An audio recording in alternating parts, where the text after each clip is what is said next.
Жарқыраған мың күн 14 бөлім. Мәриям сонша жылдардан кейін ескі лашығына қайтып келгендей сезінді. Уәлият әйелдер түрмесі Тауық көшесі маңындағы Шернау алаңында, айналасын ерлер түрмесі қоршаған шаршы тәріздес сұр ғимаратқа орналасқан.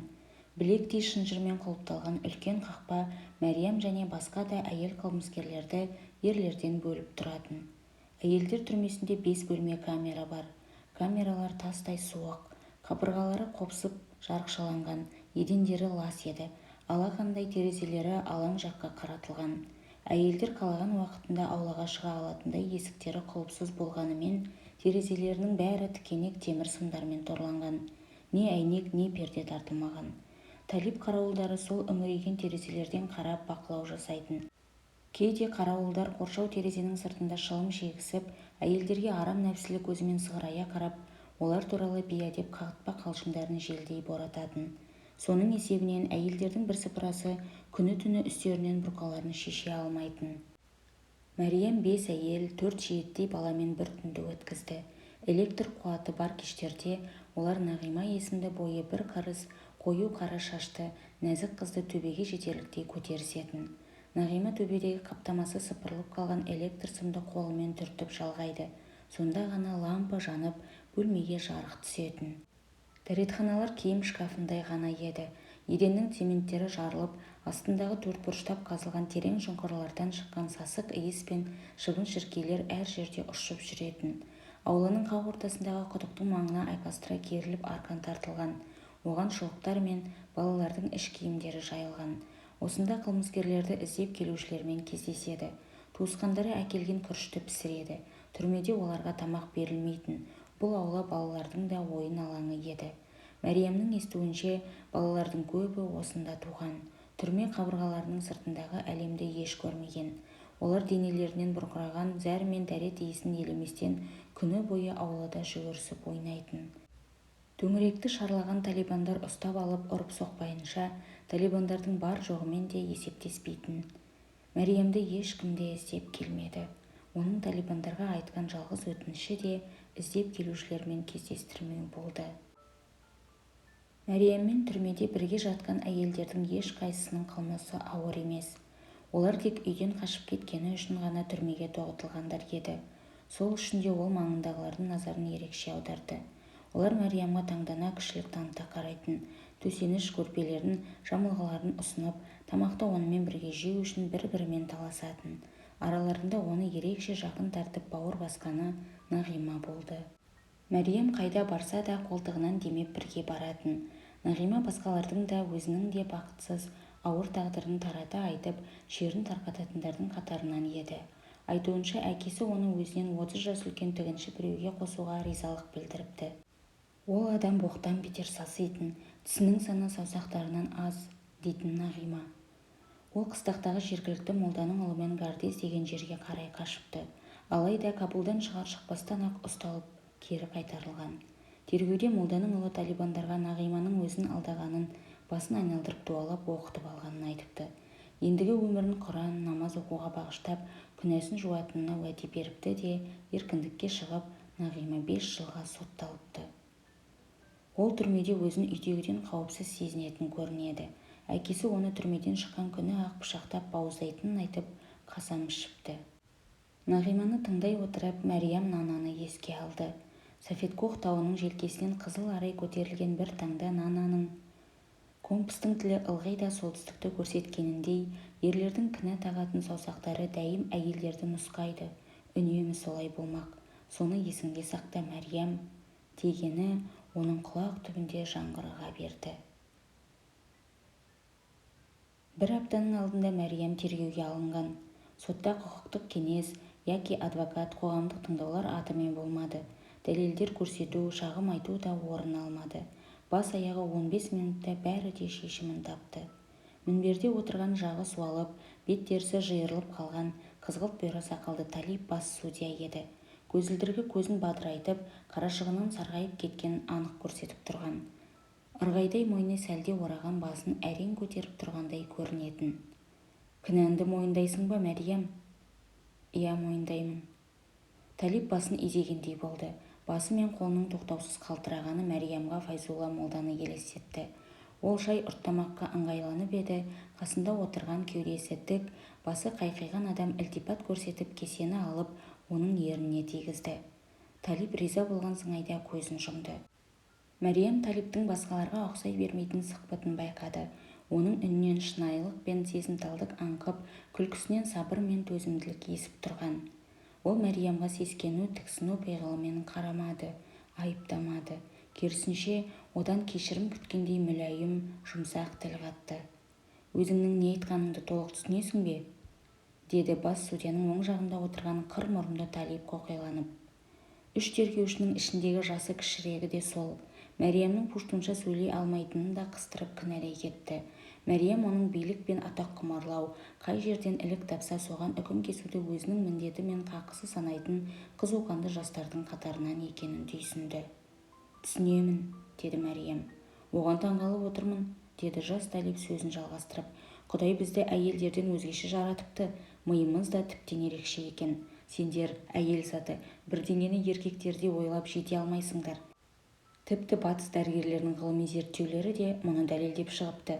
Сондықтан біз бір ер куәгердің орнына екі әйел куәгер талап етеміз». «Өз істегенімді мойындаймын, аға», деді Мәриям. «Олай етпегенімде ол әйелін жазым қылар еді, әйелін қылғындырып жатқан». «Сен солай айтасың. Әйелдер әрқашан әртүрлі нәрсеге ант бере береді». «Бірақ менің айтқаным шындық. Куәгерлерің бар ма?» «Жоқ», деді Мәриям. «Ендеше не істейміз?» деді науқас Талип сөз алып. Кенет ол алақанына құсып жіберді де мұрнын тартып. «Менің Пешаварда бір дәрігерім бар, өте кішіпейіл, жас пәкістандық. Оған өткен айда қаралған едім. Өткен аптада тағы да ем алдым. Оған шыныңды айт, достым, дедім. Ол маған 3 ай молда, ары кетсе 6 ай деп жауап берді. Әлбетте мұның бәрі жаратушы Алланың қолында». Ол қасындағы жас Талиптің ұзатқан кесесінен шай ұрттады да қалтыраған қолымен аузын сүртті. «Жалғыз ұлым 5 жыл бұрын бақиға озған. Бұл жалғаннан кетуден еш қорқарым жоқ. Бұл дүниеге қиындық көру үшін ғана келгенбіз, және сол машақатты мойнымызға артып, осы дүниемен қоштасамыз. Жоқ, ажал сағатым соққанда, о дүниеге ризалықпен аттанамын». Десе де, Мәриям, о дүниеге барғанда жаппар иемнің «Неліктен менің жолыммен жүрмедің, неге менің заң жосыныма бойсұнбадың» дегендеріне жауап таппай қалудан қорқамын. Ұлы Аллаға оның тапсырмаларын орындамағанымды қалай түсіндіремін, Мәриям? Осынау санаулы күндерімде жаратқан иемнің бізге нұсқаған жолдарына, заңдарына бас имесіме шарам жоқ. Әрине, бұлай істеу маған да ауыр. Ол шынтағындағы жастықты сырғытпақшы болды да ауырсынып жүзін тыжырды. «Күйеуіңнің ашу-ызасы хақында айтқандарыңа сенемін», деп жалғастырды ол көзілдірігінің астынан Мәриямға елжірей қарап. «Әйтсе де, сенің қанқұйлы қатыгездікше қылған ісіңе жағамды ұстадым». Үстіңгі қабаттағы сәбидің әкесін іздеп шырқыраған даусын ести тұра, ниетіңнен қайтпағаның мені ойға салды. Мен қатты шаршадым. Оның үстіне бір аяғым көрде тұр. Сені кешіре салғымақ келеді. Алайда Алла мені алдына шақырып, жұрттың күнәсін кешіру сенің міндетің емес, молда, десе не дер едім?» Молданың екі жағында отырған серіктері оған разы болысып бас изесті. «Білемін, сен сонша қара ниет әйелдердің қатарынан емессің, Мәриям. Дегенмен адам өлтіріп, ауыр күнә жасадың. Сол күнәңді көтеруің керек. Мұндай істерге шариғат үкімі анық. Мен сені өзім баратын жерге ұзатып салуым керек. Түсіндің бе?» Мәриям басын төмен салып түсінетінін айтты. «Алла сені кешірсін». Олар Мәриямды соттан алып шығудан бұрын оған өзінің мәлімдемесі мен молданың үкіміне қол қоюды айтты. Ол 3 Талиптің куәгерлігінде құдды 27 жыл бұрын Жәлелдің үйінде молданың куәгерлерінде қол қойғанындай қағаздың астыңғы жағына «Мәриям» деп жазды. Ол түрмеде 10 күн жатты. Терезенің жақтауында отырып ауладағы түрме өміріне назар салды. Жаз бораны түрменің биік қабырғаларының бір шетінен қағаз қиқымдарын ұшырып әкелетін. Үйіріле қалған құйын адамдардың бет-аузын алақанымен жауып тұмшалағандарына қарамастан, құлақ мұрындарын шаң топырақпен толтыратын. Күн ұясына батар шақта ғана боран бәсейіп, аңызақ самалға айналатын. Мәриямның түрмедегі соңғы күні. Нағима бір апельсинді оның алақанына салып, қолынан қапсыра қатты қысты. Аздаған үнсіздіктен соң Нағима көз жасына ерік берді. сіз менің ақадал досымсыз, деді ол. Мәриям күннің қалған бөлігін терезеден телмірумен өткізді.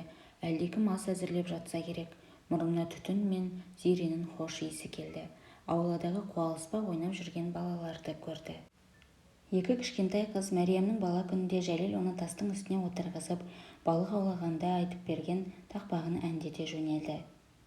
Алақандай көлшік бар соқпақ жолдың бойында, су жағалап торғайлар шөлін баспақ ойында, тайып кетіп аяғы, түсіп кетті айдынға. Сол күні түнде Мәриям бір-біріне жалғаспайтын қым-қуыт түстерді көрді. Түсінде түзілген 11 тал тасты Жәлелді көрді. Ол бұрынғыдай жас еді. Әлі де сол кісінің десін басатын жымиған күлкісі, келбетті жүзі, тершіп жарқырап тұрған маңдайы. Пальтосын иығына желбегей жамылып, қызын алып кетуге келген. Қара түсті Бюк-Рудмастер көлігін лашықтың алдына тоқтатқан. Файзолла молда тәспісін тарта, Мәрияммен бірге арықты жағалап, судағы сағымдары күн нұрымен жарқырап бара жатқан. Арықтың екі жағалауы жасыл желекпен көмкеріліп, Мәриямның мұрнына бұрқыраған жалғыз иісі келген. Ол лашықтың босағасында өзіне телміре қарап тұрған Нананы да көрді. Ол құрт құмырсқаға қаптаған көк шалғында асыр салып ойнап жүрген Мәриямды кешкі асқа шақырып тұрған. Үш дөңгелекті арба топырақ жолды бойлай сықырлай қозғалып, дөңге қарай өрмелеп келеді. Сиыр мөңіреп, қой маңырап, төңірек азан-қазан болып жатқан. Ғази стадионын бетке ала қозғалған жүк көлігінің дөңгелектері шұңқыр шұқанақтардан өткен сайын Мәриям да бірге шайқалады. Көлік осылай секірген сайын оның белі сыздап ауыра берді. Қарсы жағындағы құрал ұстап отырған жігіт Талиптің көзі оған түсе берді. Өзіне берілген жазаны осы жүзі жылы, көзі оттай жанған жас Талип атқара ма? Қарныңыз ашты ма, шешей? Деді Талип кір тұрып қалған ортаңғы саусағының ұшымен көліктің қабырғасын тықылдатып. Мәриям басын шайқады. Менде бір әндік бар, өте дәмді. Қарныңыз ашса жеңіз. Жоқ, рахмет, інім.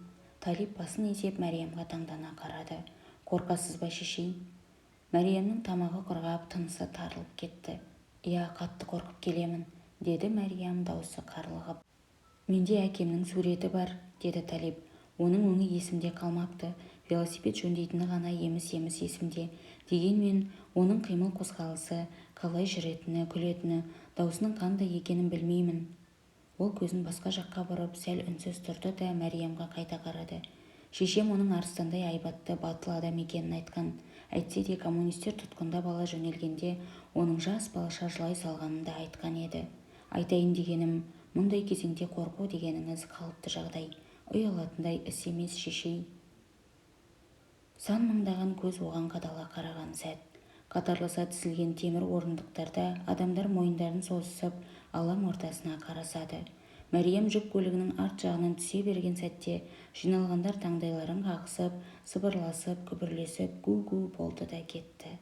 Дауыс зорайтқыштан оның қылмысы оқылып, күнәсі жария етілгенде жұрт тегіс бастарын шайқасып, жағаларын ұстасты. Десе де, ол топтасқан адамдардың өзіне кектене яки жанашырлық тұрғыдан бас шайқасқандарын ойлап жатпады. Қалың нөпірге көз салмады да. Таңертең ол өзінің ақымақтарша жалынып, жылап жіберуінен уайымдаған. Соңғы сәттер таяғанда ақыл есін жоғалтып, шырқырай жылауынан, лоқсып құсуынан, тіпті дәретін ұстай алмай қалып масқара болуынан алаңдаған еді. Бірақ көліктен түсіп алаңға қадам басқанда аяқтары бір-біріне шалынбады. Қолдары оңды-сонды бұлғақтамады. Ешкім де оны сүйеп-сүйреп жетелемеді. Өн бойынан сәл қалыпсыздық сезіне қалса, салмайды.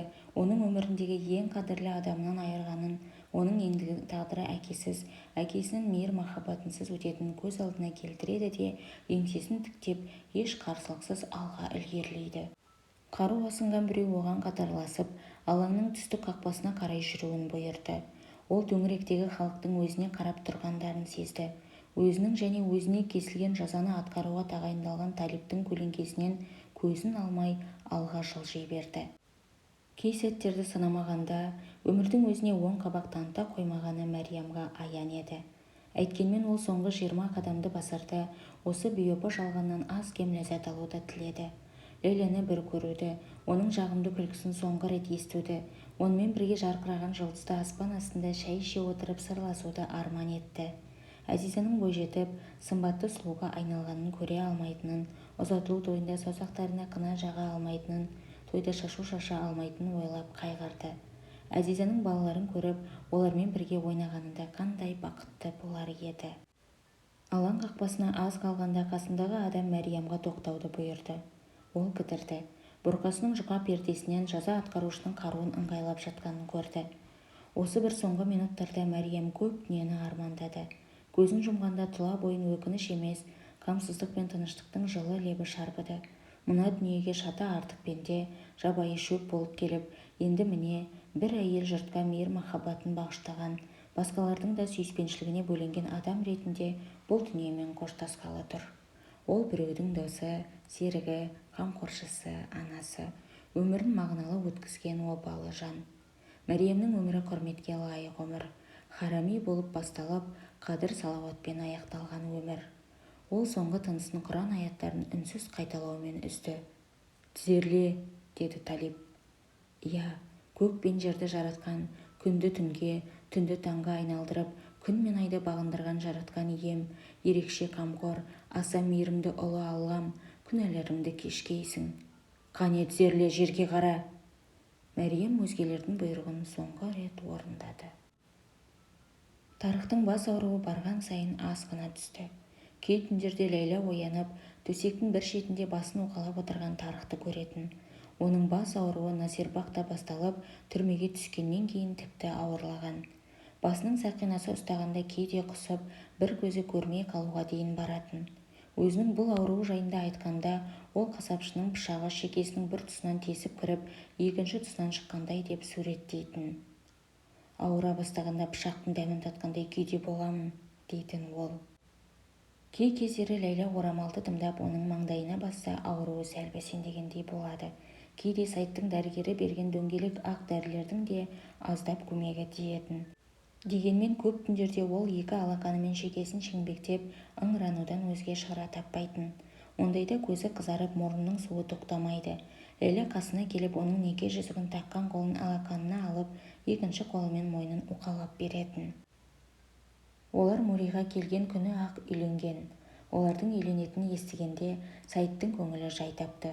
Ол енді некесіз ер-әйелдің өз қонақ үйінде тұруы дегендей мәселеге бас қатырмайды. Сайт Ләйла ойлағандай беті қызыл, көзі сығырайған адам емес.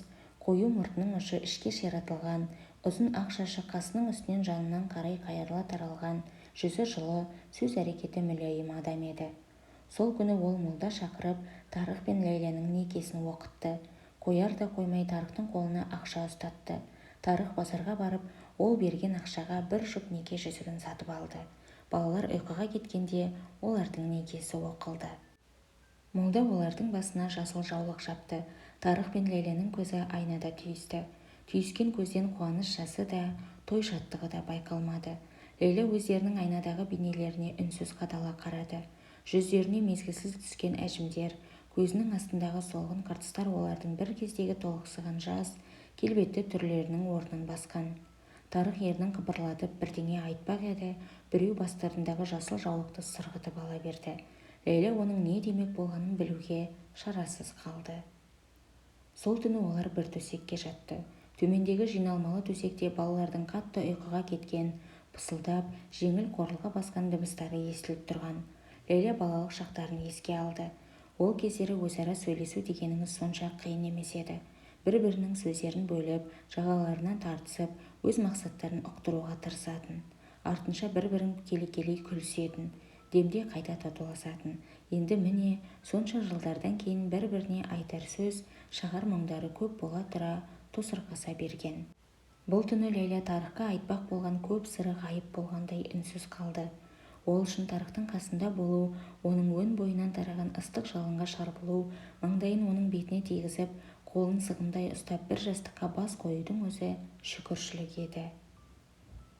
Түн жарымында Ләйла шөлдеп оянды. Тарық бейне қолындағы шары ұшып кеткеніне алаңдап, жібінен бекем ұстаған жас баладай Ләйланың білегінен мықтап ұстап алыпты. Ләйла Мурийдің тұманды салқын таңдарын, қызыл арайлы әсем кештерін, жұлдызы жарқыраған жым-жырт түнгі аспанын ұнатып қалды. Жасыл қарағайлар арасында бұтақтан бұтаққа секіріп, жоғары төмен құйғыта жүгірген тиындар, демде құйып басылатын өткінші жаңбырдан паналаған сатушылар.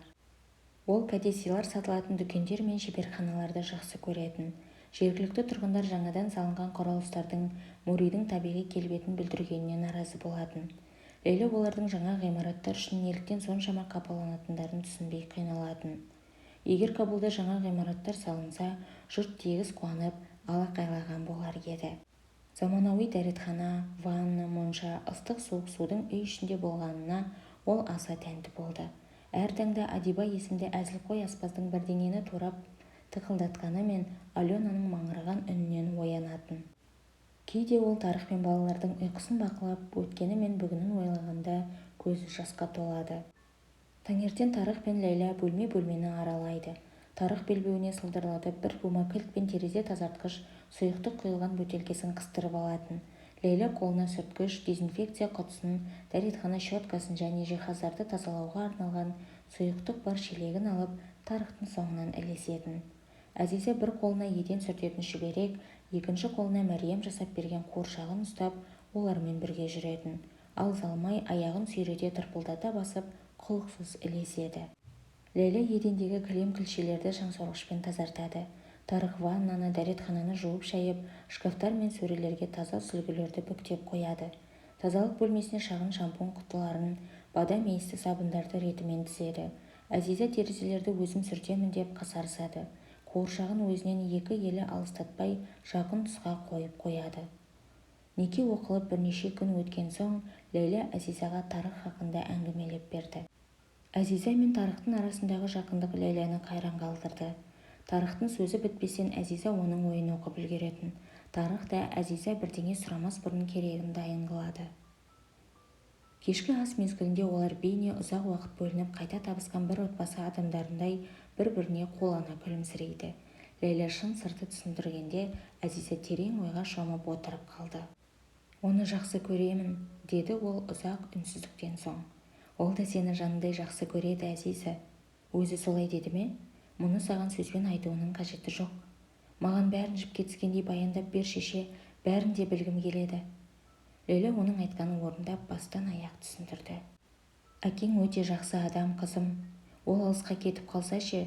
деді Әзиза. «Ешқайда кетпейді. Маған қарашы, Әзиза. Әкең сенің жаныңды жараламайды, бізді тастап кетпейді».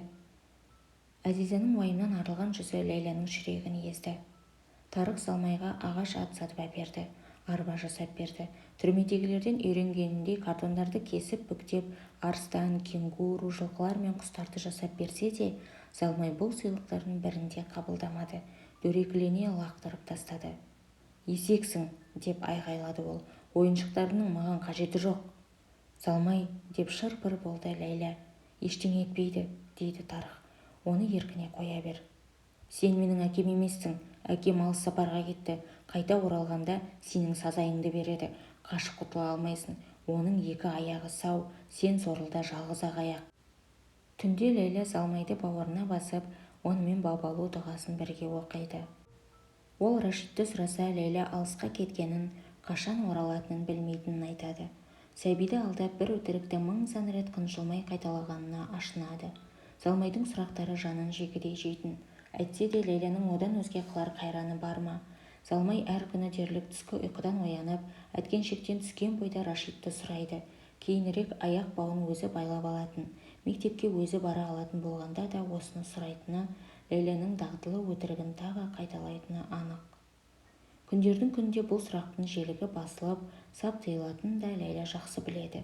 Уақыттың өтуімен Залмай да әкесінің неге тастап кеткенін ойламайтын болады. Көшеде бүкшиіп кетіп бара жатқан, яки қиылыстағы шайханаларда шай ішіп отырған адамдар арасынан әкесін таба алмайды. Келесі бір күндерде өзен жағалап бара жатып немесе із шалмаған қарлы алқапты көріп, әкесінің жоғалып кетуінің сонша қарапайым іс еместігін, өзіне айтылмаған терең сыр мен бітеу жараның барын сезінеді. Естігендерінің орындалмас қиял, құрастырылған ертегі болғанын танып жетеді. Лейла өзінің Муридағы өміріне риза еді. Бірақ бұл қуаныш қолға оңай келген, еш қиындықсыз жеткен бақыт емес. Демалыс күндері Тарық Лейла мен балаларды сауда орталығына ертіп барады. 19 ғасырдың орта шенінде салынған англиялық шіркеу маңындағы қолөнер, әшекей бұйымдарын сататын дүкендер мен шеберханаларды аралайды. Тарых оларға көшеден дәмді чапли кәуаптарын алып береді. Жергілікті тұрғындармен, фотоаппарат, ұялы телефондарын көтеріп алған еуропалықтармен, ыстықтан қашып кеткен пенджабтықтармен қосылып серуен құрады.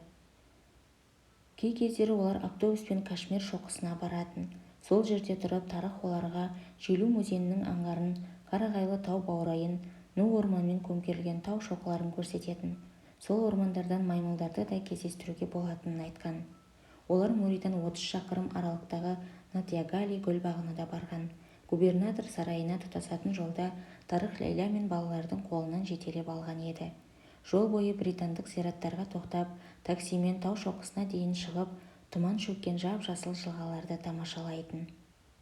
Дүкен терезелерінің алдынан өтіп бара жатып, өздерінің әйнектегі бейнелеріне Лейляның көзі түсетін. Ер, әйел, қыз, ұл, сырт көзге қарапайым, ешбір құпия сырдан, өтірік пен өкініштен ада, жарасымды отбасы болып көрінетіндері оған аян еді. Түнде Азиза бастырылып сандырақтап оянып кететін.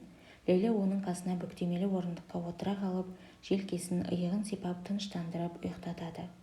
Өзі де түс көретін. Түсінде Кабулдағы үйіне жалғыз өзі қайтып барып, баспалдақпен көтерілген.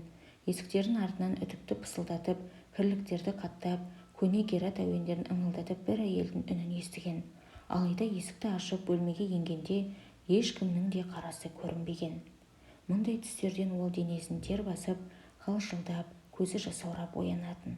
Көрген түстері оны әр жолы солай мазалайтын. Қыркүйектің бір жексенбісінде Лейла тұмауратып қалған Залмайды ұйықтатпақ болып жатқан еді. Тарых есіктен оқтай атылып кірді. «Естідің бе?» деді ол. «Олар оны өлтіріпті. Ахмад-Шах Масуд өліпті». «Не?» Тарых босағада тұрып сөзін сабақтай жөнелді. «Естуімше, ол Мароккодан шыққан, өздерін бельгиялықтармыз деп таныстырған екі журналистке сұхбат беріп жатқанда бейнекамераға жасырылған бомба жарылып, Масуд пен журналистердің бірі сол жерде ажал құшыпты, екіншісін атып өлтіріпті. Олар әлгі журналистерді Әл-Қайда ұйымының адамдары деп күмәнданып жатқан көрінеді-міс». Лейла шешесінің Ахмад-Шах Масудтың портретін өз бөлмесіне іліп қойғанын есіне алды. Суретте ол сәл еңкейіп, бір қасын көтере, біреудің сөзін тыңдағандай жымиып тұрған. Шешесі Ахмад-Шах Масудтың Лейляның ағаларының қабірі басында тұрып дұға қылғанына сонша риза болып, ауза-аузына тиместей көрші қоландарына баяндап берген еді. Көршілері бір-бірімен төбелесіп, Ауғанстанда ішкі соғыс қозғалған кездерде де шешесі Масудты ақтаған тұғын. «Ол жақсы адам», дейтін шешесі. «Ол тыныштықты қалайды, Ауғанстанды қайта құруды ойлайды, бірақ олар оған жол бермейді, мүлдем жол бермейді».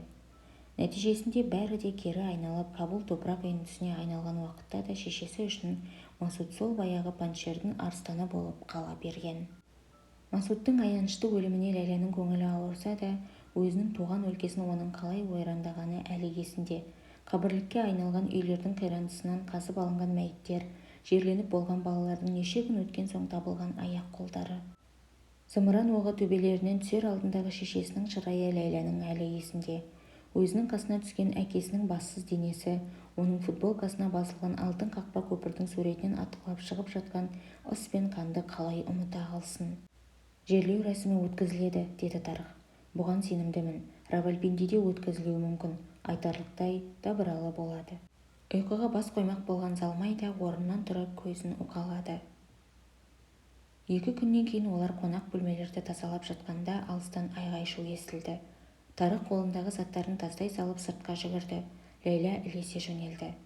Айғай-шу қонақ үйдің лоббиінен шығып жатқан. Ресепшннің оң жағындағы күту орнында бірнеше орындық пен диван айналдыра қойылып, диванға қарсы бұрышқа теледидар қойылған еді.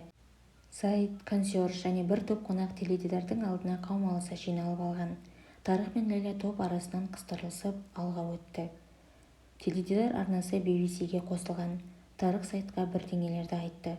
Ол жауап беруге ыңғайлана бергенде экраннан әуеде қалықтаған ұшақ көрінді де биік ғимараттарға соғылып жойқын жарылыс жасады. Төңіректегі жұрт демдерін ішіне тартысты. 2 сағатқа жетпейтін уақыт ішінде екі ғимарат та қопарыла қирап түсті. Көп ұзамай барлық телеарналар Ауғанстан, Талибан және Усама мен Ладен туралы айта бастады. «Талибандардың не дегенін естідің бе?» деді Тарых. «Бен Ладен жайында ма?» Азиза Тарыхтың қарсысында шахмат тақтасына тесіле қарап отырған. Тарых оған шахмат ойнауды үйреткен еді. Ол әкесінің шахмат ойнағандағы әрекеттеріне салып, қабағын көтеріп, астыңғы ернін шығара саусақтарын қозғалтып, кейінгі жүрісті ойланып кеткен. Залмайдың тұмауы да басылып, ұйқыға кетті. Ләйлә оның кеудесіне дәрі жағып жатқан. Естідім. Талибандар Усама бен Ладен біздің қонағымыз. Қонақты қуып салу пуштундардың әдебіне жат дейтін көрінеді. Тарық қорынған сынаймен таңдайын қақты. Өз ұлтының меймандос әдет-салтының мейлінше бұрмаланып, аяқ асты болғанына ашынып тұрғаны байқалады. Ғимараттар ойрандалып бірнеше күн өткенде, Тарық пен Ләйлә қонақ үйдің лоббиіндегі теледидардың алдына тағы келді. Теледидарда Джордж Буш сөйлеп тұрған, артында үлкен Америка туы бар. Бір сәтте оның дауысы дірілдей бастады. Саид оларға Буштың соғыс жариялағанын ағылшын тілінен аударып түсіндірді. «Кімдермен соғыспақшы екен?» деді Тарық. «Сіздің еліңізден бастайтын көрінеді. Ендеше бұл соғысты да сонша жаман деуге келмес», деді Тарық. Тарық қолын Ләйләнің ішіне, басын оның кеудесіне қойып жатады. Солай жатқанда Ләйлә өзін қорғалғандай қауіпсіз сезінетін. Құлазуы осы күндерінің сәттік қуаныш болып қалуынан алаңдауы ұмытылып кететін. «Бұл не дегенің?» деді Ләйлә. «Отанымыздың қазіргі жағдайын айтамын. Маған бұл соғыстың соңғы нәтижесі жақсы болатындай көрінеді». Олардың отанына тағы да бомба жауа бастады. Бұл жолғысы америкалықтардың бомбасы. Ләйлә күн сайын қонақ бөлмелердің кірліктерін ауыстыра жүріп, теледидардан соғыс жаңалықтарын көретін. Америкалықтар тағы да командирлерді қаруландырып, солтүстік альянстың көмегімен талибандар мен Усама бен Ладенді Ауғанстаннан қуып шықпақшы болған. Тарықтың сөздері Ләйләнің мазасын қашырды, оның басын кеудесінен итерді. «Жаман іс емес дейсің бе? Адамдар, әйелдер, балалар, кәрі жас демей қырылып жатса жақсы іс пе? Үйлер үйіндіге айналып жатса жаман іс емес пе?» «Түш, балаларды оятасың. Бұлай деуге дәтің қалай барады, Тарық?»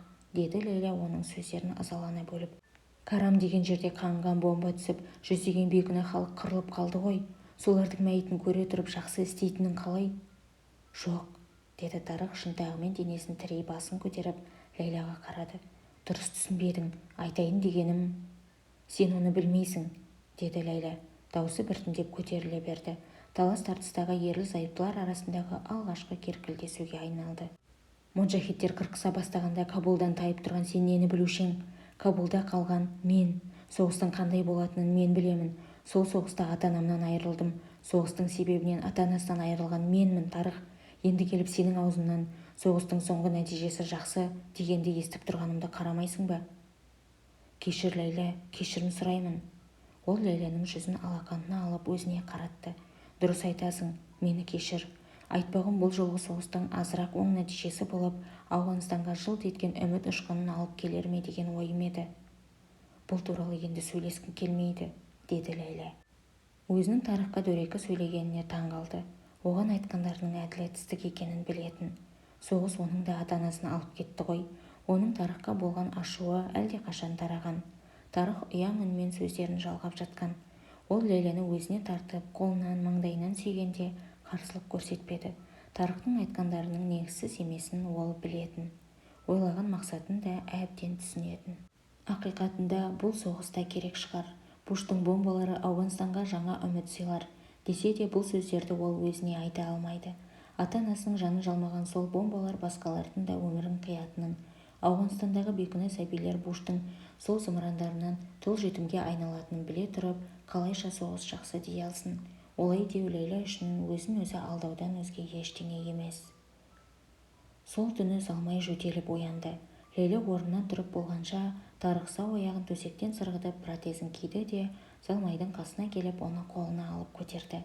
Төсекте жатқан Ләйлә қараңғыда оған үңіле қарады. Залмай басын Тарықтың иығына қойып, мойнынан мықтап құшақтап алды. Кішкентай аяқтары Тарықтың жамбасына тиіп тұрған. Тарық төсекке қайтып келді. Айналаны тыныштық басты. Ләйлә қолын созып, оның бетін сипалап еді, дымқыл білінді. Ләйләнің Моридағы өмірі оған тыныштық пен жайлылық сыйлады.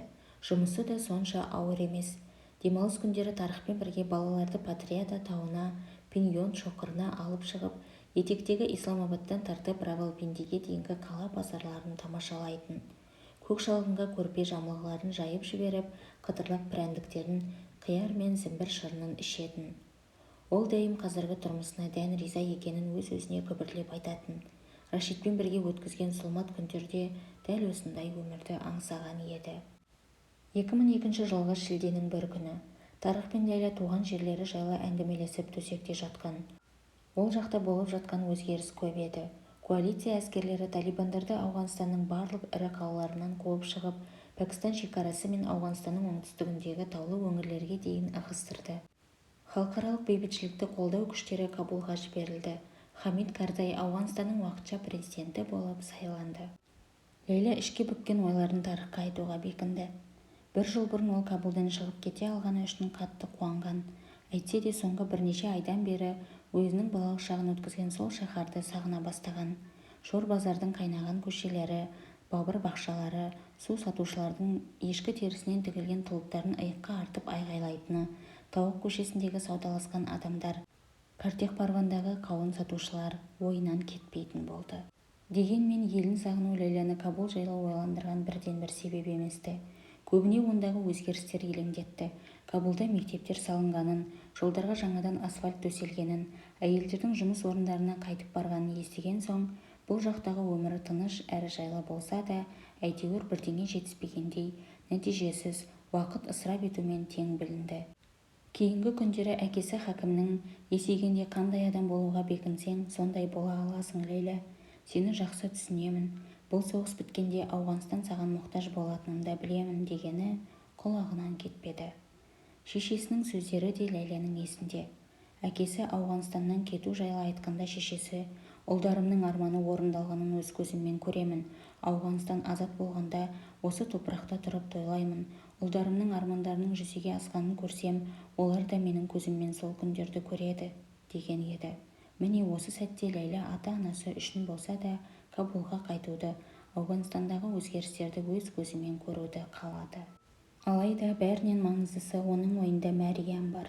Мәриям осы үшін өлді ме деп сұрайтын Ләйлә өз-өзінен.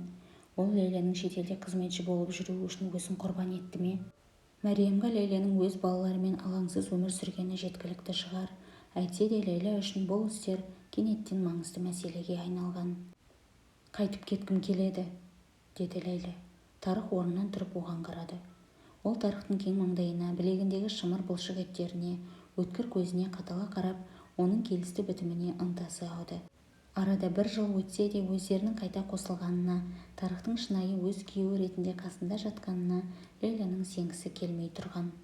Кабулға қайтамын дейсің бе? Сен бірге қайтуды қаласаң ғана. Риза емессің бе? Осында жүргеніңе қуанышты жандай көрініп едің. Ләйлә жастықтан басын көтеріп отырды. Тарық шетке ығысып оған орнын ыңғайлады. Көңілдімін, деді Ләйлә. Әлбетте, бұл жерде өте көңілдімін, бірақ мұнда қашанғы тұрақтаймыз, Тарық? Бұл біздің топырағымыз емес, біздің жұртымыз Кабул. Оның үстіне Кабулда үлкен өзгеріс болып жатыр. Жақсы жағдайлар. Менің де сол істерге араласқым, бірдеңе істегім, үлес қосқым келеді. Айтпағымды түсіндің бе? Тарық басын ақырын изеді. Шынымен қайтқың келе ме? Мұның рас па? Иә, рас. Десе де себеп болғаны емес. Қалайша екен, әйтеуір мұнда тұра берсек дұрыс болмайтындай сезінемін. Тарық саусағының ұшына қарап аз үнсіз отырды да басын көтеріп Ләйләға қарады. Бірақ сен де бірге баруды қаласаң? Тарық күлімсіреді. Қасының ортасындағы қыртыстар ғайып болып басы ауырмайтын бір кездердегі әзілқой жайдары Тарыққа айналды. Бәлки бұл Ләйләнің қиялы болуы мүмкін. Дегенмен уақыттың өтуіне ілесіп, бұрынғы Тарықтың бейнесі оның көз алдына ылғи да келе беретін болған. Мен де, деді ол, саған қиямет қайымға дейін ілесемін, Ләйлә. Ләйлә Тарықты өзіне тартып ернінен сүйді. Сол сәтте ол Тарыққа деген махаббатының тіпті де тереңдей түскенін сезінді. Рахмет, деді ол маңдайын Тарықтың маңдайына тигізіп. Өз елімізге қайтайық. Бірақ алдымен Гератқа барамыз, деді Ләйлә. Герат? Ләйлә түсіндіре бастады. Балаларға өз жөнімен түсіндіру дұрыс еді. Ләйлә бір апта бұрын көрген түсіне көңілсіз болып жүрген.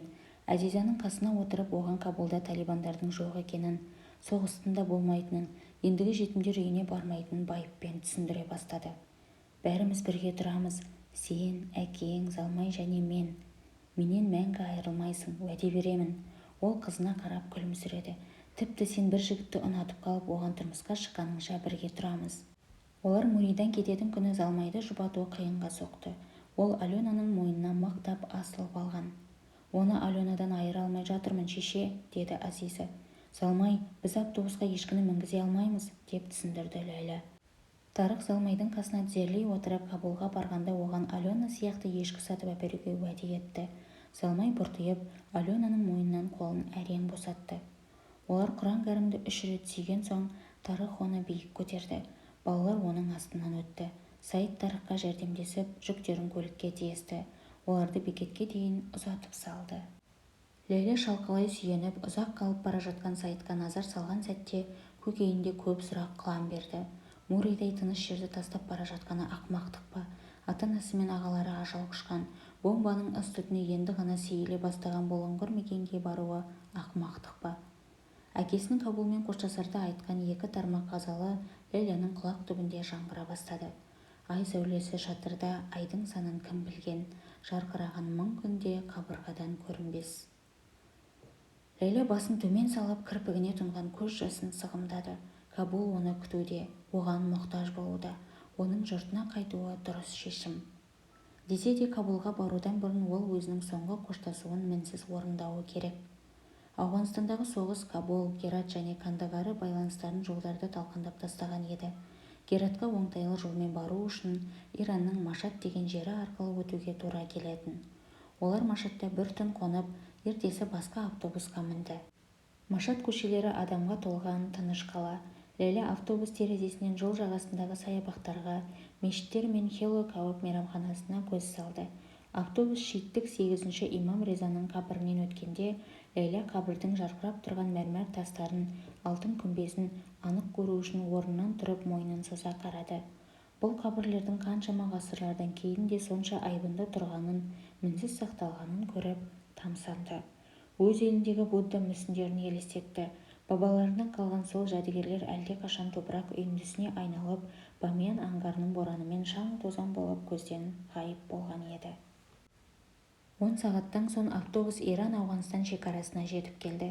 Шекараға жақындағанда жолдың екі жағалауында керіш топырақ пен қаңырап бос қалған үйлер көріне бастады. Шекарадан Гератқа беттемес бұрын олар ауғандықтардың босқындар лагерінен өтті. Алайда Ләйләнің көзіне көрінгені шаң басқан қара күркелер ғана. Ол қолын созып Тарықтың білегінен мықтап ұстады. Герат көшелерінің көп бөлігіне түсті кірпіштер төселіп, жолдың екі жағалауына иісті қарағайлар отырғызылған. Қаладағы саябақтар мен кітапханаларға қайта жөндеу жұмыстары жүргізіліп, ғимараттарды сырлап бояп қалпына келтірген еді. Бағдаршамдар да іске қосылған. Ләйлә электр қуатының да тұрақты жеткізіліп тұрғанына таң қалды. Естуінше Гераттағы Исмаилхан есімді шонжар Иран мен Герат шекарасынан жинаған елеулі кедендік табыстарын жұмсап, Гератты қайта құруға жәрдемдескен көрінеді. Оларды Муваффақ қонақ үйіне алып бара жатқан таксист Исмаилханның есімін жасқана құрметпен атады. Муваффақ қонақ үйінде 2 күн қону үшін олар бар қаражаттарының 5/1 төледі. Ұзақ жолда балалар да әбден діңкелеп қалған. Ресепшндегі қонақ үй қызметкері Тарыққа бөлмелерінің кілтін ұсынып жатып, мұнда шетелдік журналистер мен үкіметтік емес ұйымдардың қызметкерлері үнемі келіп тұратынын айтты. Бен Ладен де осында 1 рет қонған, деді ол. Бөлмеге 2 төсек қойылған, тек суық су ғана ағатын. Төсектердің арасындағы қабырғаға ақын Хожа Абдулла Ансаринің портреті ілінген. Ләйлә терезеден даңғаза көше мен жолдың екі жағалауындағы саябақты көре алатын. Саябақтағы гүлдер арасында түсті кірпіштер төселген жолдар бар еді. Теледидарға үйренген балалар бөлмеде теледидар жоқтығынан алып, көп отырмай ұйықтап қалды. Жолсоқты болып шаршаған Тарық пен Ләйлә да ерте ұйықтады. Түн ортасында әлдеқандай есінде қалмайтын түстерді көріп оянғаны болмаса, Ләйлә дәйім Тарықтың білегіне басын қойып қатты ұйықтайтын. Ертесі олар жаңа піскен нан, айва шырыны және қайнатылған жұмыртқамен таңғы астарын ішті де Тарық Ләйләға такси тауып келді. «Сенімен бірге бармаймын ба?» деді Тарық Азизаның қолынан ұстап тұрып. Залмай Тарыққа қолын бермесе де, оның аяғына сүйеніп тұрған. «Жалғыз барайын, алаңдаймыз ғой, ештеңе етпес», деді Ләйлә. «Балаларды базарға апарып бірдеңе алып бер». Такси орнынан қозғалғанда Залмай қыңқылдай бастады. Артқы орындықта отырған Ләйлә артына бұрыла қарап, Залмайдың тыпыршып Тарықтың қолын тартқылап жатқанын көрді. Оның Тарықты қабылдай бастағаны Ләйләні қуантса, бір жағынан жүрегінде езетін. гераттық емес болдыңыз ғой, деді таксист. Талибандарға қарсылығын білдіру үшін жұрт қатарлы ол да шашын желкесіне түсіре өсіріп алған еді. Лейла оның мұртының сол жағындағы тыртығына назар салды. Алдыңғы терезенің шопыржақ астыңғы тұсына шашын қос бұрым етіп өрген жас қыздың суреті жапсырылыпты. Ол өзінің Пәкістанда 1 жыл тұрғанын, Кабулға қайтып бара жатқанын айтты. Дихмасаң? Лейла жолдың екі жағалауында мыш шеберлерінің шәйнекке тұтқа орнатып, тері илеушілердің түрлі теріні күнге жайып жатқанын көрді. Осында бұрыннан тұрасыз ба, аға? Иә, осында туғанмын. Бар өмірімді осы жерде өткізіп келемін. Бұл жердің ыстық-суығын бір кісідей білемін. Әлгі дүрбелең есіңізде бар ма? Лейла есінде қалғанын айтты. Таксист сөзін сабақтады. Бұл іс 1979 жылдың наурызында кеңестіктер басып кіруден 9 ай бұрын болған. Бірнеше гераттық кеңес одағының кеңесшілерін өлтіріп қойыпты. Оның себебінен кеңестіктер танкілері мен тікұшақтарын жіберіп, қаланы 3 күн бойы атқылады. Ғимараттарды қиратып, мұнараларды талқандады. Мыңдаған адамды ажал құштырды. Неше мың адамды. Сол күндерде мен де әпкем мен қарындасымнан айырылдым. Қарындасым 12-де еді. Ол суретті нұсқады. Мынау сол. Жатқан жерлері жайлы болғай, деді Лейла. Ол әр ауғандықтың әңгімесі өлім мен қайғы-қасіретке толы екеніне қайран қалды. Дегенмен сол адамдар қапысын тауып өмір сүре беруге тырысады. Сонша жәбір-жапаны басынан кеше тұрып, әлі тірі жүргеніне, осы көлікте отырып мына адамның әңгімесін тыңдап отырғанына Лейляның сенгісі келмеді. Голдаман қабырғалары қамкесектерден тұрғызылған, шатырлары тегіс үйлер мен лашықтардан құралған шағын ауыл еді. Лашықтардың сыртында күн қарып қарайып кеткен әйелдер терлеп-тепшіп ошақ қағыстырып, бірдеңелерін қайнатып пісіріп жүрген. Бір топ қашыр осқырынып, пысқырынып, науадағы жемге бас қойысады. Тауықтарды қуалап жүрген балалар таксидің соңынан жүгірісе жөнеледі. Лейла 3 дөңгелекті арбамен тас тасып жүрген адамдарды көрді. Олар да кідіре қалып өтіп бара жатқан көлікке қарысады. Күмбезі опырылып кеткен қабірдің қасынан өткенде таксист оның ауылдағы белгілі сопының қабірі екенін айтты. Жол шетінде 3 бала тат басқан жел қалақшаларының көлеңкесінде батпақпен ойнап отырған. Таксист көлігін жол шетіне тоқтатып, терезеден басын шығарды. Олардың арасындағы үлкендеуі оның сұрағына жауап беріп, дөң үстіндегі жалғыз үйді көрсетті. Таксист балаға алғыс айтып, қайта қозғалды. Олар айналасы дуалмен қоршалған жер үйдің алдына келіп тоқтады. Ауладағы інжір ағашының бұтақтары дуалдан асып салбырап тұрған. Көп кідірмеймін, деді Лейла таксистке. Орта жастағы аласа бойлы қызғылт шаштары ағара бастаған, үстіне ауғандық дәстүрлі киім, перхан тюмбан мен ұзын шапан киген адам есікті ашты. Олар бір-бірімен амандасты. Файзулла молданың үйі ме? Деді Лейла. Иә, мен оның ұлымын, атым Хамза. Көмегім керек пе, ханым? Сіздің әкеңіздің ескі досы Мәриям туралы хабар алайын деп келген едім. Хамза таңырқай көзін жыпылықтатты. Мәриям? Жәлелханның қызы. Ол кірпіктерін қайталай қағып-қағып жіберіп аз кідіріп тұрды да, екі алақанымен бетін басып, көзін үлкен ашып, шірік тістерін көрсете күлді. Деді ол демін ішіне тартып. Иә, Мәриям, сіз оның қызысыз ба? Ол мойнын созып далаға қарады. Ол да сізбен бірге келді ме? Қанша жыл өтіп кетті? Мәриям қазір осында ма? Ол қайтыс болды. Хамзаның жүзіндегі күлкі ғайып болды. Ол жерге қарады. Олар босағада бір сәтке үнсіз тұрды. Алыстан есектің аңырағаны естілді. Кіріңіз, деді Хамза есіктің екінші қанатын ашып. Төрледіңіз. Аздап безендірілген үйдің еденіне герат кілемі төселіпті. Қабырғаларға айналдыра кестеленген жастықтар тізіліп, Меккенің суреті ілініпті. Олар ашық тұрған терезенің тұсына келіп отырды. Іргедегі бөлмеден әйелдердің сыбырласқан үндері естілді. Жалаңаяқ жас баласы көк шай мен пістеп адам салынған жайпақ табақты көтеріп келіп, олардың алдына қойды. Хамза балаға қарап басын изеді. Ұлым ғой. Бала үндемей шығып кетті. Жағдайды баяндап берсеңіз, деді Хамза кейісті бейнемен. Лейла мән-жайды бастан аяқ әңгімеледі. Сөзі біткенше өзі ойлағаннан көбірек уақыт жұмсады. Сөз соңында жыламауға тырысты. Арада 1 жыл өткенде Мәриям жайында айту ол үшін жеңіл емес еді.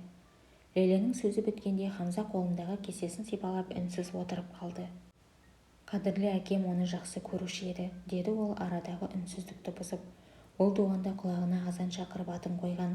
Оны апта сайын іздеп баратын, кейде мені де ертіп барушы еді. Ол Мәриямның ұстазы әрі досы болатын. Әкем өте қарапайым адам. жәлелхан мәриямды біреуге беріп жібергенінде ол қатты қайғырды. Әкеңіздің дүниеден өткеніне қайғырып отырмын. Жатқан жері жұмақ болғай. Хамза басын изеп ризашылығын білдірді. Алла оған ұзақ ғұмыр берді.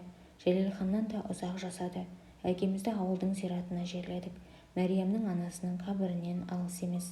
Әкем жәннатқа лайық, періште пейілді жан еді. Лейла кесесін дастарханға қойды. Сізден бірдеңе сұрасам болар ма? Әрине. Мені Мәриям тұрған үйге апарсаңыз. Таксист күте тұруға келісті. Хамза мен Лейла ауылдан шығып Гүлдаман мен Гератты жалғайтын жолға түсті де дөңнен құлдилады. 10-15 минуттан соң Хамза Лейлаға беткейді екіге бөліп тұрған соқпақ жолды көрсетті. Осы жолмен барамыз. Бұрылаңдаған соқпақ жолдың екі жағалауына бұта бүрген мен тікенек шөптер қаулай өскен. Анда-санда ұйтқи соққан соқыр жел жол шетіндегі биік шөптердің басын ырғып, Лейляның білегіне ұрады.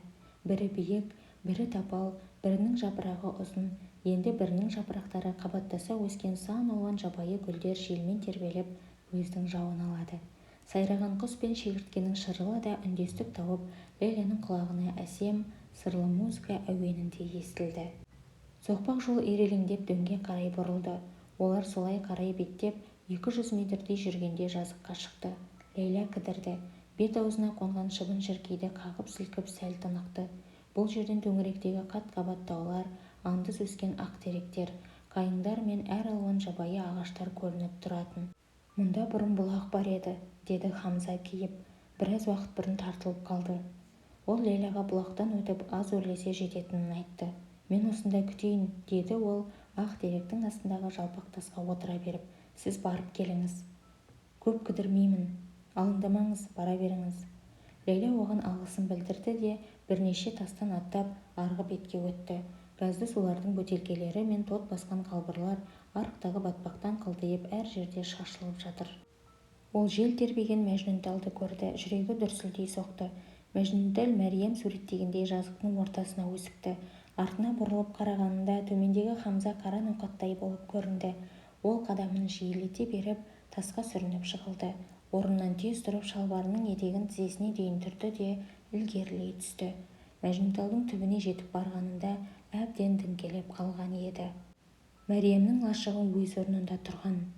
Жақындай келе ол лашықтың терезе әйнектері мен есігінің жоқтығын байқады. Мәриям айтқан тауық кепелер, тандыр мен ағаш қоймалардың қарасы да көрінбейді. Ол кіреберісте аз аялдады. Іштен шыбынның ызыңы естіледі. Лейла есіктегі үлкен өрмекші торын айналып өтіп үйге кірді. Үй іші қараңғы еді. Сәл кідіріп көзі үйреніскен соң маңайды шолып шықты. Лашықтың іші оның ойлағанынан әлдеқайда тар көрінді.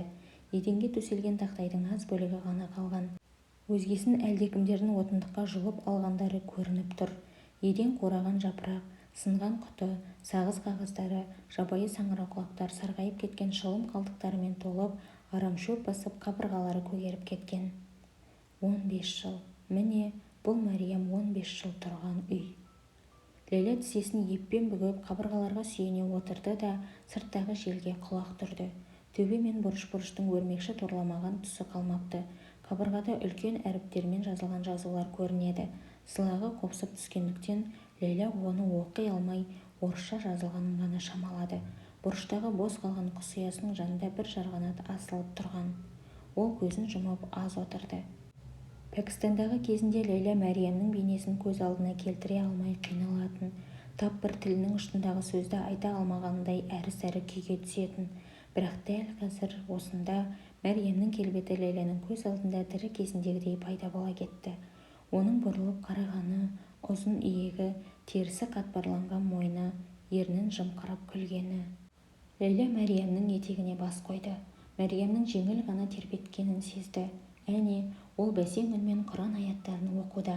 Лейла оның аузынан шыққан әр сөзге денесінің әлсіз тербеліп жатқанын сезінуде.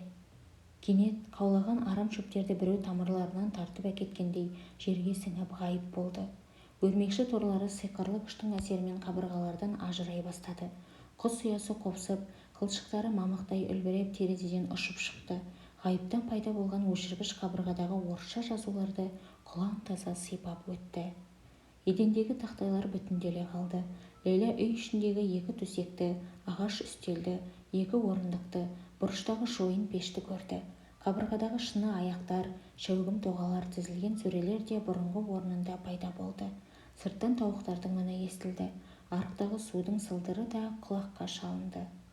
Кішкентай Мәриям үстел басында керосин шамның жарығында ыңылдап ән салып, қуыршағымен ойнап отыр. Жүзі жылтырап, сүмбіл шашы арқасына таралған. Оның тістерінің бәрі сау еді. Ләйлә Мәриямның жіпті шаш қылып, қуыршағының басына желімен жапсырып жатқанына қарап тұрды. Тағы бірнеше жылдан кейін сол қыз өмірден ештеңе талап етпейтін, басқаларға еш салмақ салмайтын бір әйелге айналады. Адам есебінде күйініш-сүйініші, қайғы-қасіреті, басқалар тарапынан ту-талақайы шыққан тәтті түстері барын ешкімге айтпайды. Сол әйел бейне теңіз түбіндегі тас сияқты тағдыр тәлкегін үн-түнсіз көтереді. Бірақ оның пәк кеудесіндегі мейірбандық өмір бұралаңдарында жоғалып кетпей, керісінше күн өткен сайын үдей түспек.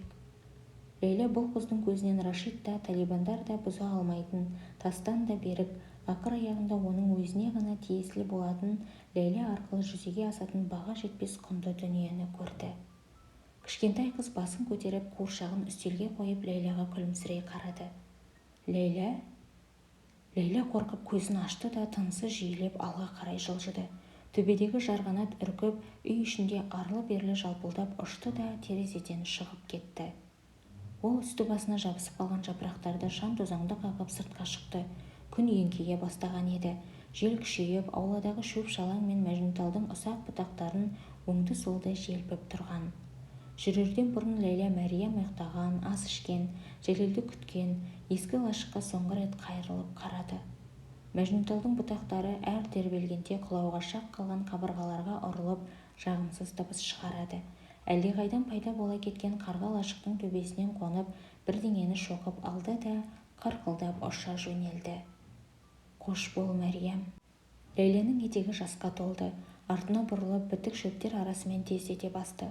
Хамза әлі сол тастың үстінде отырған. Ләйләні көріп, орнынан тұрды. Қайтайық, деді Хамза. Сізге беретін бірдеңе бар. Ләйлә есік алдындағы Гүлзарда Хамзаны күтті. Оларға шай әкелген бала інжір ағашының астында тауықты қолтығына қысып, Ләйләға қарап тұрған. Хиджаб ораған 2 әйелдің де терезеден сығалап тұрғанын Ләйлә байқап қалды. Бірі жасымыстау, екіншісі 20 жастар шамасында болса керек. Есік ашылып, Хамза қолына сандық көтеріп шықты. Ол сандықты Ләйләға ұсынды. Жәлелхан мұны қайтыс боларынан бірнеше ай бұрын әкеме берген екен, деді ол. Мәриям үшін жақсылап сақтап қоюды аманаттапты. Әкем сандықты 2 жыл сақтады. Қайтыс болар алдында маған беріп, Мәриям үшін сақтап қоюымды тапсырған. Бірақ ол сізге дейін мұнда келмеді. Ләйлә жұмыртқа пішіндес темір сандыққа қарады. Зәйтін түстес сандықтың жиегіндегі сары жолақтары шұбарланып түсе бастапты. 2 жақтауын аздап тот басқан. Алдыңғы бетінде кішірек ойығы бар еді. Ләйлә оны ашпақшы болды да құлыптаулы екенін байқады. Оның ішінде не бар? Хамза кілтті оның алақанына салды. Әкем бұл сандықты ашпады, мен де ашпадым. Мұны ашу сізге нәсіп болған екен. Бұл да Алланың қалауы шығар. Ләйлә қонақ үйге оралғанда Тарық пен балалар әлі келмеген еді. Ол сандықты тізесіне қойып төсекте отырған. Іштей мұны ашпауды, Жәлелдің айтпағы құпия болып қала беруін ойлады. Әйткенмен қызығушылығы жеңіп, кілтке қолын созды. Ол сандықтан 3 нәрсені қолына алды. Конверт, шағын қалта және бейнетаспа. Ләйлә таспаны алып тіркеу бөліміне барды. Орта жастағы қызметкер оған қонақ үйдің ең үлкен бір бөлмесінде ғана бейнемагнитофон барын айтып, бөлме бос болғандықтан бастап баруға келісім берді.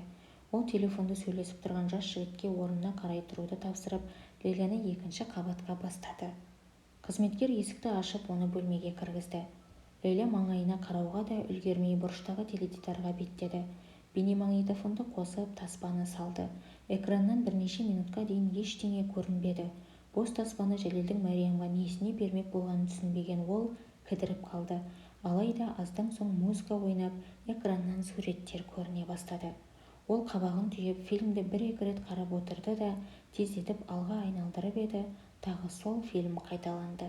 Қызметкер оған сұраулы көзбен қарады. Экранда қойылып жатқаны Уолт Диснейдің Пиноккио фильмі. Ләйлә мұның неге сандыққа салынғанын түсінбеді. Тарых пен балалар сағат 6-дан кете қайтып келді. Әзиза Ләйләнің алдына жүгіріп келіп, әкесі әперген көбелек тәрізді күміс алқасын көрсетті. Залмайдың қолында батырмасын басса, шиқылдап дыбыс шығаратын дельфині бар. «Қалай болды?» деді Тарых Ләйләнің иығынан ұстап. «Жақсы, кейінірек айтамын». Олар жақын маңдағы кәуапханаға кешкі астарын ішуге барды. Үстелдеріне май басқан резеңке дастархан төселген, түтіні қолқаны қауып, ыс сасыған кәуапхана тым тар еді. Дегенмен олар жұмсақ әрі дәмді кәуап пен ыстық нанға тойып шықты. Тамақтан соң көшені айналып сейілдеді. Тарых балаларға дүңгіршектен балмұздақ алып берді. Балмұздақтарын жол шетіндегі орындықтарға отырып жесті. Олардың арқа тұсындағы тау шоқылары іңір шапағымен қарауытып көрінеді. Кеш түссе де ыстық қайтпаған. Балқарағайдың хош иісі мұрынға келеді. Ләйлә бейнетаспаны көріп болған соң бөлмесіне қайтып келіп, Тарых пен балалар келмес бұрын конвертті ашқан. Онда сары түсті бедерлі қағазға жазылғаны хат бар еді. Хатта жазылғаны: 1987 жылдың 13 мамыры. Қымбатты Мәриям, бұл хатты сау-саламат тапсырып алуыңды ұлы Алладан тілеймін. Өзің білетіндей, бір ай бұрын сенімен жолығу үшін Кабулға барғанмын, бірақ сен жолығуды қаламадың. Іштей тарықсам да, сені ешқашан кінәламаймын. Сенің орнында болсам, мен де солай істер едім. Маған деген ықыласыңнан әлдеқашан айырылып қалғанмын, алдыңда айыптымын. Дегенмен бұл хатты оқып отырсаң, есігіңнің алдына қойып кеткен хатымды да оқыған тілегім бойынша Файзулла молдаға жолыққан болар едің. Солай істегенің үшін шексіз ризамын, Мәриям. Саған бірнеше ауыз сөз айту мүмкіндігіне ие болғаныма қуанар едім. Сөзді неден бастасам екен? Сенімен соңғы рет сөйлескеннен бері әкең көп қасірет шекті. Өгей шешең Афсун 1979 жылы дүрбелеңде қайтыс болды. Сол күні сіңлің Нилүферге де қаңғыған оқ тиіп жан үзді. Сүйкімді Нилүферімнің қонақтарды таңғалдыру үшін басымен тік тұра қалатыны көз алдымнан бір кетпейді. Аған Фархат 1980 жылы соғысқа аттанып, 1982 жылы кеңестіктер оны Хельмандтың маңында атып өлтірді. Оның сүйегін көру маған нәсіп болмады.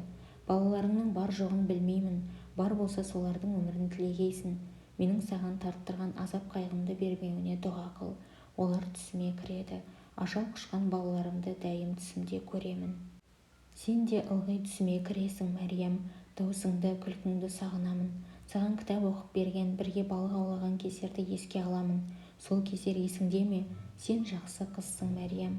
Әр жолы сені ойлағанымда кеудемді ұят пен өкініш шоқтай шыжғырады. Өкініш. Сен дегенде, Мәриям, өкінішім теңізден терең. Гератқа мені іздеп келгеніңде жолықпағаныма қаншама өкіндім. Есікті ашып сені алып кірмегеніме қынжыламын. Сені өз қызым қатарында көріп, үйімде тұра беруіңе рұқсат етпегеніме өкінемін. Несіне солай істедім? Масқара болам дедім бе? Атыма дақ келтірмес үшін бе? Қарғысатқан соғыста бәрінен айырылып, шер-шеменді, қиыншылықты бастан өткізгенімде сол абырой атақтың маған не керегі болды? Сорыма қарай мен кешіктім. Бәлки бұлардың бәрі де мен сияқты қара ниет, тасбауырлардың тартатын жазасы тұр. Қазіргі күйімде сенің опалы жақсы қыз екеніңді, саған әке болуға лайық еместігіңді айтудан өзге еш шарам жоқ. Мені кешіруіңді өтінемін. Мені кешір, Мәриям. Кешір. Сен білетін кездегідей бай емеспін. Коммунистер жерімнің көп бөлігін, дүкендерімнің барлығын тартып алды. Дегенмен Аллаға шүкір, басқаларға қарағанда жағдайым әлі де жақсы. Кабулдан қайтып келген соң жерімнің қалған бөлігін саттым. Саған тиесілі мұрагерлік үлесті де осында салып қойдым. Бұл үлкен байлық болмаса да саған аздап жәрдемі тиер. Ақшаны долларға айырбастауға мүмкіндігім болды да, айырбастауды жөн санадым. Ақшамыздың тағдыры не боларын бір Алла ғана біледі. Мұнымды дұрыс түсінуіңді өтінемін. Сенің кешіріміңді ақшаға сатып алуды ойлаған емеспін. Сатып ала алмайтынымды да жақсы білемін. Тек саған әу бастан тиесілі хақыңды бермекпін. Сен үшін қамқор әке бола алмадым. Өлер алдында болса да парызымның титтей бөлігін өтеп кету ниетім бар. Иә, өлім. Жай-жапсарын түгел баяндап мазаңды алғым келмейді. Әйтсе де санаулы күндерім ғана қалды. Дәрігерлердің айтуынша жүрегім әлсірепті. Мендей бір әлсіз пендеге ендігі өлімнен өзге не көрінсін? мәриям, бұл хатты оқыған соң саған жасаған қиянатым мен қайырымсыздығымды мейірімді жүрегіңмен жібітіп, маған рахым қылуыңды, мұндай күнәһар әкеңді іздеп келуіңді, есігімді тағы бір рет қағуыңды үміт етемін. Бір рет болса да саған есік ашып, сені бауырыма басу бақытына ие болуыма мүмкіндік беруіңді шын діліммен өтінемін, қызым.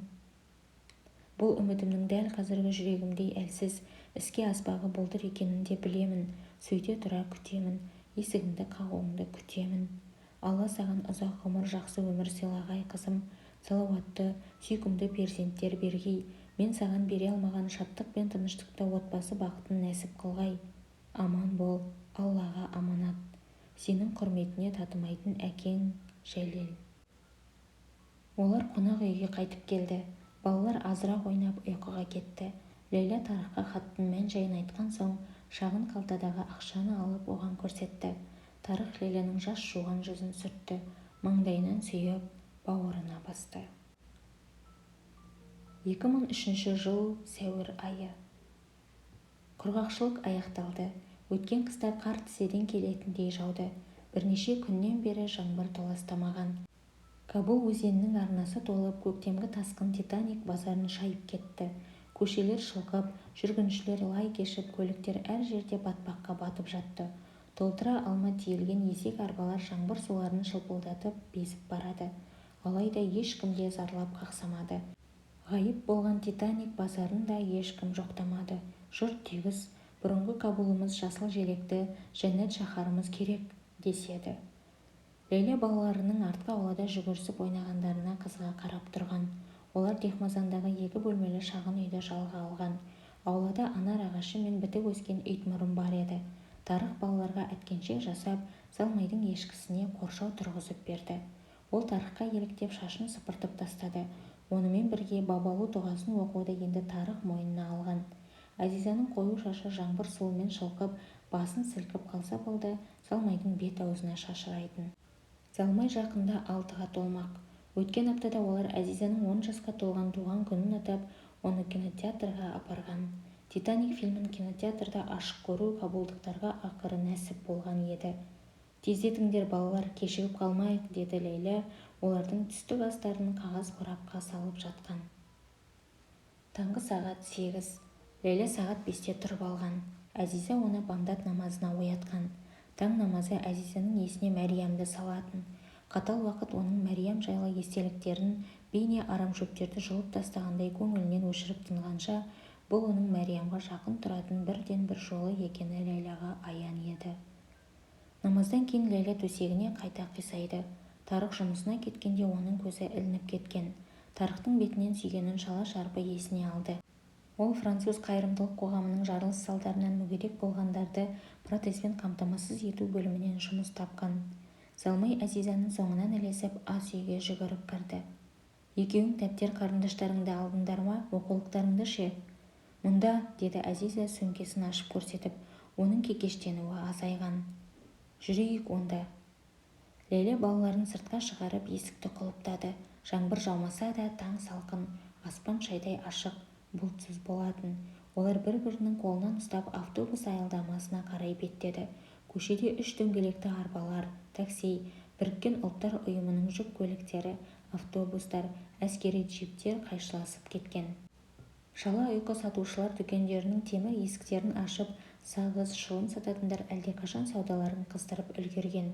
Жесір әйелдер көше қиылыстарында өткен-кеткеннен қайыр тілеп отыратын.